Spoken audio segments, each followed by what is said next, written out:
ahvolim hozir yaxshi. Endi bunaqa kecha o'zi bor rezultatni ham ko'rib, mana shu haqda ham aytdim. Hattoki men o'ziga tushuntirib borligi uchun faqat qildim. Meni dashi ular bunaqa deyishdi.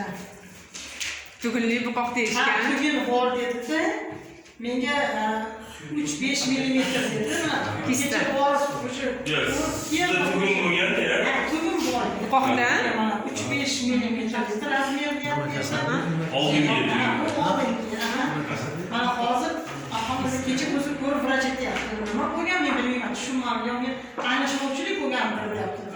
Nimaga anglashmovchilik bo'ladi? Men ixlos qilishdim. Alhamdulillah mana hozir. Nima ichdingiz? Shu Nana balzamda ichdim. Nana balzam. Keyingisiga smart. Smartda o'shani ichdim. Alhamdulillah. Tugul. Tugun nechi bo'lgan sizda? Tugun 3,5. 3,5 bo'lganda. Hozir yo'q bo'lib ketdi. Hozir asror yo'q. 3 oyning ichida rezultatni aytyapman. Hozir Yaxshi natija. Hozir yaxshi natija. Avval